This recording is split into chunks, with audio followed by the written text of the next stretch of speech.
हरे कृष्णा। जय श्री हरि। ओम नमः शिवाय। प्रिय भक्तजनों, आज बृहस्पतिवार के दिन आप बृहस्पति देव की बड़ी ही दुर्लभ कथा सुनेंगे। इस कथा को सुनने से भक्तों की सभी मनोकामनाएं भगवान बृहस्पति देव की कृपा से पूर्ण हो जाती हैं। तो आइए बड़ी ही श्रद्धा और प्रसन्न चित्त मन से इस कथा को सुनते हैं। भारतवर्ष में एक प्रतापी और दानी राजा राज्य करता था। वह नित्य गरीबों और ब्राह्मणों की सहायता करता था। यह बात उसकी रानी को अच्छी नहीं लगती थी। वह न ही गरीबों को दान देती, न ही भगवान का पूजन करती थी और राजा को भी दान देने से मना किया करती थी। एक दिन राजा शिकार खेलने वन को गए हुए थे, तो रानी महल में अकेली थी। उसी समय बृहस्पति देव साधु वेश में राजा के महल में भिक्षा लेने के लिए गए और भिक्षा मांगी, तो रानी ने भिक्षा देने से इनकार कर दिया और कहा, हे साधु महाराज, मैं तो दान पुण्य से तंग आ गई हूँ। मेरा पति सारा धन लुटाते रहते हैं। मेरी इच्छा है कि हमारा धन नष्ट हो जाए, फिर न रहेगा बांस, न बजेगी बांसुरी। साधु ने कहा, देवी तुम तो बड़ी विचित्र हो। धन संतान तो सभी चाहते हैं, पुत्र और लक्ष्मी तो पापी के घर भी होने चाहिए। यदि तुम्हारे पास अधिक धन है तो भूखों को भोजन दो, प्यासों के लिए प्याऊ बनवाओ, मुसाफिरों के लिए धर्मशालाएं खुलवाओ। जो निर्धन अपनी कुंवारी कन्याओं का विवाह नहीं कर सकते, उनका विवाह करा दो। ऐसे और कई काम हैं जिनके करने से तुम्हारा यश लोक और परलोक में फैलेगा। परंतु रानी पर उपदेश का कोई प्रभाव नहीं पड़ा। वह बोली, महाराज आप मुझे कुछ न समझाएं, मैं ऐसा धन नहीं चाहती जो हर जगह बांटती फिरूं। साधु ने उत्तर दिया, यदि तुम्हारी ऐसी इच्छा है तो तथास्तु। तुम ऐसा करना कि बृहस्पतिवार को घर लीपकर पीली मिट्टी से अपना सिर धोकर स्नान करना, भट्टी चढ़ाकर कपड़े धोना। ऐसा करने से आपका सारा धन नष्ट हो जाएगा। इतना कहकर वह साधु महाराज वहाँ से आलोक हो गए और साधु के अनुसार कही बातों को पूरा करते हुए रानी को केवल 3 बृहस्पतिवार ही बीते थे कि उसकी समस्त धन संपत्ति नष्ट हो गई। भोजन के लिए राजा का परिवार तरसने लगा। तब एक दिन राजा ने रानी से बोला कि हे रानी, तुम यहीं रहो, मैं दूसरे देश को जाता हूँ, क्योंकि यहाँ पर सभी लोग मुझे जानते हैं, इसलिए मैं कोई छोटा कार्य नहीं कर सकता। ऐसा कहकर राजा परदेश चला गया। वहाँ वह जंगल से लकड़ी काट कर लाता और शहर में बेचता था। इस तरह वह अपना जीवन व्यतीत करने लगा। इधर राजा के परदेश जाते ही रानी और दासी दुखी रहने लगी। एक बार जब रानी और दासी को 7 दिन तक बिना भोजन के रहना पड़ा, तो रानी ने अपनी दासी से कहा, हे दासी, पास ही के नगर में मेरी बहन रहती है, वह बड़ी धनवान है। तू उसके पास जा और कुछ लेकर आ, ताकि थोड़ा बहुत गुजार बसर हो सके। रानी दासी की बहन के पास गई।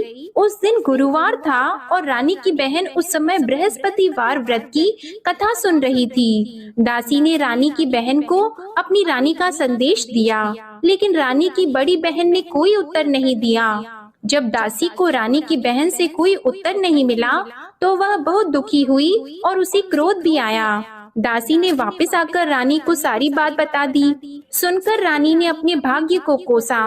उधर रानी की बहन ने सोचा कि मेरी बहन की दासी आई थी, परंतु मैं उससे नहीं बोली, इससे वह बहुत दुखी हुई होगी। कथा सुनकर और पूजन समाप्त करके वह अपनी बहन के घर आई और कहने लगी, हे बहन, मैं बृहस्पतिवार का व्रत कर रही थी, तुम्हारी दासी मेरे घर आई थी, परंतु जब तक कथा होती है तब तक न तो उठते हैं और न ही बोलते हैं, इसलिए मैं नहीं बोली। कहो दासी क्यों गई थी? रानी बोली, बहन तुमसे क्या छिपाऊं, हमारे घर में खाने तक को अनाज नहीं था। ऐसा कहते कहते रानी की आंखें भर आई। उसने दासी समेत पिछले 7 दिनों से भूखे रहने तक की बात अपनी बहन को विस्तार पूर्वक सुना दी। रानी की बहन बोली, देखो बहन, भगवान बृहस्पति सबकी मनोकामना को पूर्ण करते हैं। देखो शायद तुम्हारे घर में अनाज रखा हो। पहले तो रानी को विश्वास नहीं हुआ, पर बहन के आग्रह करने पर उसने अपनी दासी को अंदर भेजा तो उसे सचमुच अनाज से भरा एक घड़ा मिल गया। यह देखकर दासी को बड़ी हैरानी हुई। दासी रानी से कहने लगी, हे रानी, जब हमको भोजन नहीं मिलता तो हम व्रत ही तो करते हैं, इसलिए क्यों न इनसे व्रत और कथा की विधि पूछ ली जाए ताकि हम भी व्रत कर सकें। तब रानी ने अपनी बहन से बृहस्पतिवार व्रत के बारे में पूछा।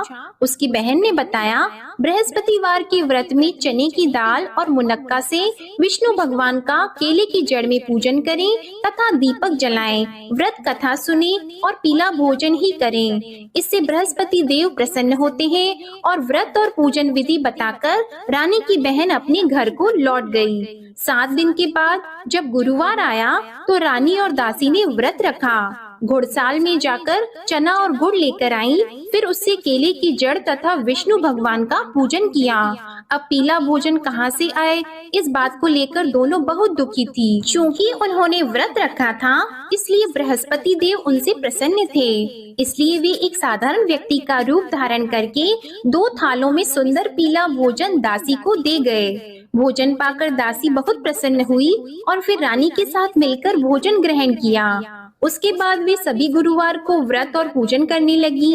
बृहस्पति भगवान की कृपा से उनके पास फिर से धन संपत्ति आ गई, परंतु रानी फिर से पहले की तरह आलस्य करने लगी। तब दासी बोली, देखो रानी, तुम पहले भी इस प्रकार आलस्य करती थी, तुम्हें धन रखने में कष्ट होता था, इस कारण सभी धन नष्ट हो गया, और अब जब भगवान बृहस्पति की कृपा से धन मिला है तो तुम्हें फिर से आलस्य होता है। रानी को समझाते हुए दासी कहती है कि बड़ी मुसीबतों के बाद हमने यह धन पाया है, इसलिए हमें दान पुण्य करना चाहिए, भूखे मनुष्यों को भोजन कराना चाहिए और धन को शुभ कार्यों में खर्च करना चाहिए, जिससे तुम्हारे कुल का यश बढ़ेगा, स्वर्ग की प्राप्ति होगी और पितृ प्रसन्न होंगे। दासी की बात मानकर रानी अपना धन शुभ कार्यों में खर्च करने लगी, जिससे पूरे नगर में उसका यश फैलने लगा। उधर एक दिन राजा दुखी होकर जंगल में एक पेड़ के नीचे आसन जमाकर बैठ गया। वह अपनी दशा को याद करके व्याकुल होने लगा। बृहस्पतिवार का दिन था। एकाएक उसने देखा कि निर्जन वन में एक साधु प्रकट हुए। वह साधु वेश में स्वयं बृहस्पति देवता थे। लकड़हारे के सामने आकर बोले, हे लकड़हारे, इस सुनसान जंगल में तू इतना चिंता मग्न क्यों बैठा है? लकड़हारे ने दोनों हाथ जोड़कर प्रणाम किया और उत्तर दिया, महात्मा जी, आप सब कुछ जानते हैं, मैं क्या कहूँ। यह कहकर रोने लगा और साधु को अपनी आत्म कथा सुनाई। महात्मा जी ने कहा, तुम्हारी स्त्री ने बृहस्पतिवार के दिन बृहस्पति भगवान का निरादर किया है, जिसके कारण रुष्ट होकर उन्होंने तुम्हारी यह दशा कर दी। अब तुम चिंता को दूर करके मेरे कहने पर चलो तो तुम्हारे सब कष्ट दूर हो जाएंगे और भगवान पहले से भी अधिक संपत्ति देंगे। तुम बृहस्पति के दिन कथा किया करो, 2 पैसे के चने मुनक्का लाकर उसका प्रसाद बनाओ और शुद्ध जल से लोटे में शक्कर मिलाकर अमृत तैयार करो। कथा के पश्चात अपने सारे परिवार और सुनने वाले प्रेमियों में अमृत व प्रसाद को बांटकर खुद भी ग्रहण करो। ऐसा करने से भगवान तुम्हारी सब मनोकामनाएं पूरी करेंगे। साधु के ऐसे वचन सुनकर लकड़हारा बोला, हे प्रभु, मुझे लकड़ी बेचकर इतना पैसा नहीं मिलता जिससे भोजन के उपरांत कुछ बचा सकूं। मैंने रात्रि में अपनी स्त्री को व्याकुल देखा है, मेरे पास कुछ भी नहीं जिससे मैं उसकी खबर मंगा सकूं। और फिर मैं बृहस्पति देव की क्या कहानी सुनूं? मुझको तो कुछ भी मालूम नहीं है। साधु ने कहा, हे लकड़हारी, तुम किसी बात की चिंता मत करो। बृहस्पतिवार के दिन तुम रोजाना की तरह लकड़ियां लेकर शहर को जाओ। तुमको रोज से दुगुना धन प्राप्त होगा, जिससे तुम भली भांति भोजन कर लोगे और बृहस्पति देव की पूजा का सामान भी आ जाएगा। बृहस्पति देव की कथा इस प्रकार है, सुनो। प्राचीन काल में एक ब्राह्मण रहता था। वह बहुत निर्धन था। उसकी कोई संतान नहीं थी। उसकी स्त्री बहुत मलिनता के साथ रहती थी। वह स्नान नहीं करती, किसी देवता का पूजन नहीं करती। इससे ब्राह्मण देवता बड़े दुखी थे। बेचारे बहुत कुछ कहते थे, किंतु उसका कुछ परिणाम नहीं निकला। भगवान की कृपा से ब्राह्मण की स्त्री के कन्या रूपी रत्न पैदा हुआ। कन्या बड़ी होने पर प्रातः स्नान करके विष्णु भगवान का जाप और बृहस्पतिवार का व्रत करने लगी। अपने पूजन पाठ को समाप्त करके विद्यालय जाती तो अपनी मुट्ठी में जौ भर के ले जाती और पाठशाला के मार्ग में डालती जाती। तब ये जौ स्वर्ण के हो जाते तो लौटते समय उनको बीन कर घर ले आती। एक दिन वह बालिका सूप में उस सोने के जौ को फटक कर साफ कर रही थी कि उसके पिता ने देख लिया और कहा, हे बेटी, सोने के जौ के लिए सोने का सूप होना चाहिए। दूसरे दिन बृहस्पतिवार था। इस कन्या ने व्रत रखा और बृहस्पति देव से प्रार्थना करके कहा, मैंने आपकी पूजा सच्चे मन से की है, तो मेरे लिए सोने का सूप दे दो। बृहस्पति देव ने उसकी प्रार्थना स्वीकार कर ली। रोजाना की तरह वह कन्या जौ फैलाती हुई जाने लगी। जब लौटकर जौ बीन रही थी तो बृहस्पति देव की कृपा से सोने का सूप मिला। उसे वह घर ले आई और उसमें जौ साफ करने लगी, परंतु उसकी माँ का वही ढंग रहा। एक दिन की बात है कि वह कन्या सोने के सूप में जौ साफ कर रही थी। उस समय उस शहर का राजपुत्र वहां से होकर निकला। इस कन्या के रूप और कार्य को देखकर मोहित हो गया और अपने घर आकर भोजन और जल त्याग कर उदास होकर लेट गया। राजा को इस बात का पता लगा तो अपने प्रधानमंत्री के साथ उसके पास गए और बोले, हे बेटा, तुम्हें किस बात का कष्ट है? किसी ने तुम्हारा अपमान किया है अथवा और कोई कारण हो सो कहो, मैं वही कार्य करूँगा जिससे तुम्हें प्रसन्नता हो। अपने पिता की राजकुमार ने बातें सुनी तो वह बोला, मुझे आपकी कृपा से किसी बात का दुख नहीं है। किसी ने मेरा अपमान नहीं किया है, परंतु मैं उस लड़की से विवाह करना चाहता हूँ जो सोने के सूप में जौ साफ कर रही थी। यह सुनकर राजा आश्चर्य में पड़ गया और बोला, हे बेटा, इस तरह की कन्या का पता तुम ही लगाओ, मैं उसके साथ तेरा विवाह अवश्य ही करवा दूंगा।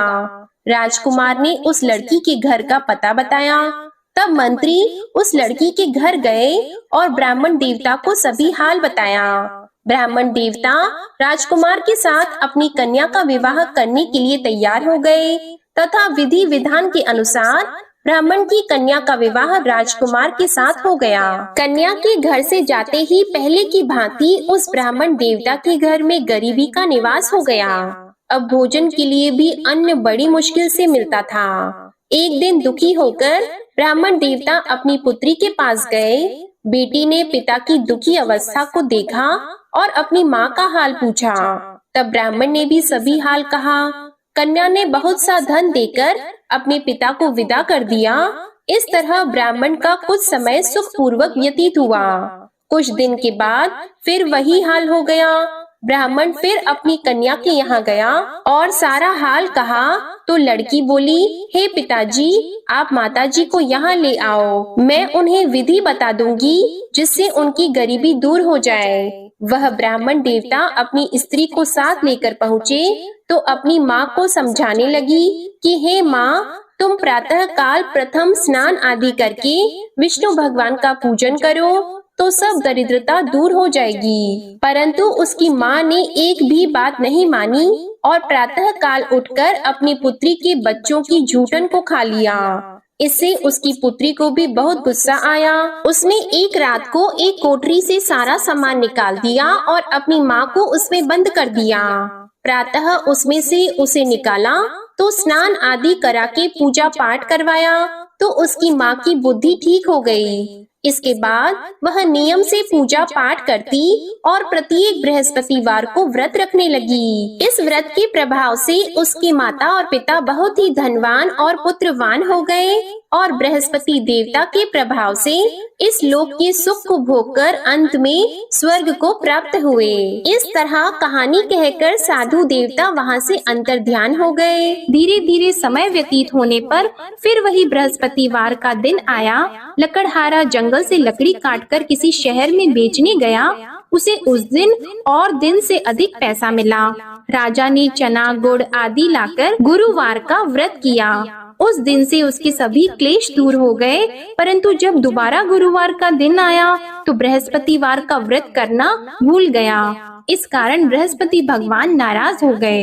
उस दिन उस नगर के राजा ने विशाल यज्ञ का आयोजन किया था तथा शहर में ये घोषणा करा दी कि कोई भी मनुष्य अपने घर में भोजन न बनवाए, न आग जलाए। समस्त जनता मेरे यहाँ भोजन करने आए। इस आज्ञा को जो न मानेगा उसे फांसी की सजा दी जाएगी। इस तरह की घोषणा संपूर्ण नगर में करवा दी गई। राजा की आज्ञा के अनुसार शहर के सभी लोग भोजन करने गए, लेकिन लकड़हारा कुछ देर से पहुंचा, इसलिए राजा उसको अपने साथ घर लेके गए और ले जाकर भोजन करा रहे थे तो रानी की दृष्टि उस खूंटी पर पड़ी जिस पर उसका हार लटका हुआ था।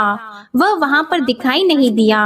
रानी ने निश्चय किया कि मेरा हार इस मनुष्य ने चुरा लिया है। उसी समय सिपाहियों को बुलाकर उसको कारागार में डलवा दिया। जब लकड़हारा कारागार में पड़ गया और बहुत दुखी होकर विचार करने लगा कि न जाने कौन से पूर्व जन्म के कर्म से मुझे यह दुख प्राप्त हुआ है, और उसी साधु को याद करने लगा जो कि जंगल में मिला था। उसी समय तत्काल बृहस्पति देव साधु के रूप में प्रकट हुए और उसकी दशा को देखकर कहने लगे, अरे मूर्ख, तूने बृहस्पति देव की कथा नहीं करी, इस कारण तुझे दुख प्राप्त हुआ है। अब चिंता मत कर, बृहस्पतिवार के दिन कारागार के दरवाजे पर 4 पैसे पड़े मिलेंगे, उनसे तू बृहस्पति देव की पूजा करना, तेरे सभी कष्ट दूर हो जाएंगे। बृहस्पतिवार के दिन उसे 4 पैसे मिले। लकड़हारे ने कथा कही। उसी रात्रि को बृहस्पति देव ने उस नगर के राजा को स्वप्न में कहा, हे राजा, तुमने जिस आदमी को कारागार में बंद कर दिया है वह निर्दोष है, वह राजा है, उसे छोड़ देना। रानी का हार उसी खूंटी पर लटका है, अगर तू ऐसा नहीं करेगा तो मैं तेरे राज्य को नष्ट कर दूंगा। इस तरह रात्रि के स्वप्न को देखकर राजा प्रातः काल उठा और खूंटी पर हार देखकर लकड़हारे को बुलाकर क्षमा मांगी और लकड़हारे को योग्य सुंदर वस्त्र आभूषण देकर विदा कर दिया। बृहस्पति देव की आज्ञा के अनुसार लकड़हारा अपने नगर को चल दिया। राजा जब अपने नगर के निकट पहुंचा तो उसे बड़ा आश्चर्य हुआ। नगर में पहले से अधिक बाग, तालाब, कुएं तथा बहुत सी धर्मशाला, मंदिर आदि बन गई हैं। राजा ने पूछा, यह किसका बाग और धर्मशाला है? तब नगर के सब लोग कहने लगे, यह सब रानी और बंदी के हैं। तो राजा को आश्चर्य हुआ और गुस्सा भी आया। जब रानी ने यह खबर सुनी कि राजा आ रहे हैं तो उन्होंने दासी से कहा, हे दासी, देख राजा हमको कितनी बुरी हालत में छोड़ गए थे। हमारी ऐसी हालत देखकर वह लौट न जाएं, इसलिए तू दरवाजे पर खड़ी हो जा। आज्ञा के अनुसार दासी दरवाजे पर खड़ी हो गई। राजा आए तो उन्हें अपने साथ लेकर आई। तब राजा ने क्रोध करके अपनी रानी से पूछा कि यह धन तुम्हें कैसे प्राप्त हुआ है? तब उन्होंने कहा, हमें यह सब धन बृहस्पति देव के इस व्रत के प्रभाव से प्राप्त हुआ है। राजा ने निश्चय किया कि 7 रोज बाद तो सभी बृहस्पति देव का पूजन करते हैं, परंतु मैं प्रतिदिन दिन में 3 बार कहानी और रोज व्रत किया करूंगा। अब हर समय राजा के दुपट्टे में चने की दाल बंदी रहती और दिन में 3 बार कहानी कहते। एक रोज राजा ने विचार किया कि चलो अपनी बहन के यहाँ हो आवे। इस तरह निश्चय करके राजा घोड़े पर सवार होकर अपनी बहन के यहाँ को चलने लगा। मार्ग में उसने देखा कि कुछ आदमी एक मुर्दे को लिए जा रहे हैं। उन्हें रोककर राजा कहने लगा, अरे भाइयों, मेरी बृहस्पति देव की कथा सुन लो। वे बोले, लो हमारा तो आदमी मर गया है, इसको अपनी कथा की पड़ी है। परंतु कुछ आदमी बोले, अच्छा कहो, हम तुम्हारी कथा भी सुनेंगे। राजा ने दाल निकाली और जब कथा आधी हुई थी कि मुर्दा हिलने लग गया, और जब कथा समाप्त हो गई तो राम राम करके मनुष्य उठकर खड़ा हो गया। आगे मार्ग में उसे एक किसान खेत में हल चलाता मिला तो राजा ने उसे देखकर बोला, अरे भैया, तुम मेरी बृहस्पतिवार की कथा सुन लो। किसान बोला, जब तक मैं तेरी कथा सुनूंगा तब तक 4 हरैया जोत लूंगा। जा अपनी कथा किसी और को सुनाना। इस तरह राजा आगे चलने लगा। राजा के हटते ही बैल पछाड़ खाकर गिर गए और किसान के पेट में बड़ी जोर का दर्द होने लगा। उस समय उसकी माँ रोटी लेकर आई और उसने जब यह देखा तो अपने पुत्र से सब हाल पूछा और बेटे ने सभी हाल कह दिया। तो बुढ़िया दौड़ी दौड़ी उस घुड़सवार के पास गई और उससे बोली कि मैं तेरी कथा सुनूंगी, तू अपनी कथा मेरे खेत पर चलकर ही कहना। राजा ने बुढ़िया के खेत पर जाकर कथा कही, जिसके सुनते ही वह बैल उठकर खड़े हुए तथा किसान के पेट का दर्द भी बंद हो गया। राजा अपनी बहन के घर पहुंचा। बहन ने भाई की खूब मेहमानी की। दूसरे रोज प्रातः काल राजा जगा तो वह देखने लगा कि सब लोग भोजन कर रहे हैं। राजा ने अपनी बहन से कहा, ऐसा कोई मनुष्य है जिसने भोजन नहीं किया हो? मेरे बृहस्पतिवार की कथा सुन ले। बहन बोली, हे भैया, यह देश ऐसा है कि पहले यहाँ लोग भोजन करते हैं, बाद में अन्य काम करते हैं। अगर कोई पड़ोस में हो तो देख आऊं। वह ऐसा कहकर देखने चली गई, परंतु उसे कोई ऐसा व्यक्ति नहीं मिला जिसने भोजन न किया हो। अतः वह एक कुम्हार के घर गई जिसका लड़का बीमार था। उसे मालूम हुआ कि उनके यहाँ 3 रोज से किसी ने भोजन नहीं किया है। रानी ने अपने भाई की कथा सुनने के लिए कुम्हार से कहा। वह तैयार हो गया। राजा ने जाकर बृहस्पतिवार की कथा कही, जिसको सुनकर उसका लड़का ठीक हो गया। अब तो राजा की प्रशंसा होने लगी। एक रोज राजा ने अपनी बहन से कहा कि हे बहन, हम अपने घर को जाएंगे, तुम भी तैयार हो जाओ। राजा की बहन ने अपनी सास से कहा तो सास ने कहा, हाँ चली जा, परंतु अपने लड़कों को मत ले जाना, क्योंकि तेरे भाई की कोई औलाद नहीं है। बहन ने अपने भैया से कहा, हे भैया, मैं तो चलूंगी पर कोई बालक नहीं चलेगा। तो राजा बोला, जब कोई बालक नहीं चलेगा तब तुम ही क्या करोगी? बड़े दुखी मन से राजा अपने नगर को लौट आया। राजा ने अपनी रानी से कहा, हम निर्वंशी हैं, हमारा मुंह देखने का धर्म नहीं है और कुछ भोजन आदि नहीं किया है। रानी बोली, हे प्रभु, बृहस्पति देव ने हमें सब कुछ दिया है, वह हमें औलाद अवश्य देंगे। उसी रात को बृहस्पति देव ने राजा से स्वप्न में कहा, हे राजा उठो, सभी सोच त्याग दो, तेरी रानी गर्भ से है। राजा को यह बात सुनकर बड़ी खुशी हुई। 9वें महीने में उसके गर्भ से एक सुंदर पुत्र पैदा हुआ। तब राजा बोला, हे रानी, स्त्री बिना भोजन के रह सकती है पर बिना कहे नहीं रह सकती। जब मेरी बहन आएगी तुम उससे कुछ मत कहना। रानी ने सुनकर हाँ कर दिया। जब राजा की बहन ने यह शुभ समाचार सुना तो वह बहुत खुश हुई और बधाई लेकर अपने भाई के यहाँ आई। तभी रानी ने कहा, घोड़ा चढ़कर तो नहीं आई है, गधा चढ़कर आई है। राजा की बहन बोली, भाभी, मैं इस प्रकार न कहती तो तुम्हें औलाद कैसे मिलती? बृहस्पति देव ऐसे ही हैं, जैसी जिसके मन में कामनाएं हैं सभी को पूर्ण करते हैं। जो सद्भावना पूर्वक बृहस्पतिवार का व्रत करता है एवं कथा पढ़ता है अथवा सुनता है, दूसरों को सुनाता है, बृहस्पति देव उनकी सभी मनोकामनाएं पूर्ण करते हैं। बृहस्पति देव उनकी सदैव रक्षा करते हैं। जो संसार में सद्भावना और सच्चे हृदय से बृहस्पति देव का पूजन करते हैं, उनकी सभी मनोकामनाएं उसी प्रकार पूर्ण होती हैं जैसे राजा और रानी ने बृहस्पति देव की कथा का गुणगान किया। उनकी सभी इच्छाएं बृहस्पति देव ने पूर्ण की। मनुष्य को हृदय से उनका मनन करते हुए जयकारा करना चाहिए। तो प्रेम से बोलिए, बृहस्पति देव की जय, विष्णु भगवान की जय, समस्त देवी देवताओं की जय। अब आप भगवान बृहस्पति देव की आरती श्रवण कीजिए। ओम जय बृहस्पति देवा, ओम जय बृहस्पति देवा, छिन्न छिन्न भोग लगाओ, कदली फल मेवा।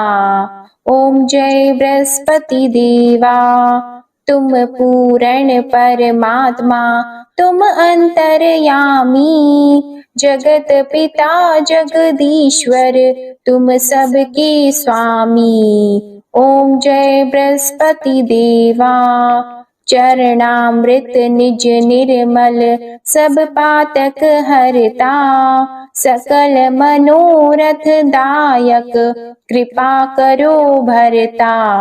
ओम जय बृहस्पति देवा, तन मन धन अर्पण कर, जो जन शरण पड़े, प्रभु प्रकट तब होकर, आकर द्वार खड़े। ओम जय बृहस्पति देवा, दीन दयाल दयानिधि, भक्तन हितकारी, पाप दोष सब हरता, भव बंधन हारी। ओम जय बृहस्पति देवा, सकल मनोरथ दायक सब संशय तारो, विषय विकार मिटाओ संतन सुखकारी। ओम जय बृहस्पति देवा, जो कोई आरती तेरी प्रेम सहित गावे, ज्येष्ठानंद बंद सो निश्चय ही पावे। ओम जय बृहस्पति देवा, ओम जय बृहस्पति देवा।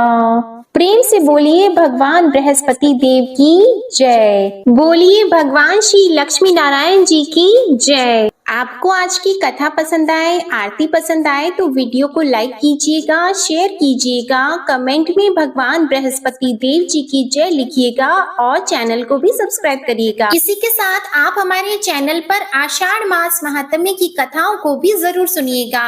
प्रेम से बोलिए भगवान बृहस्पति देव की जय।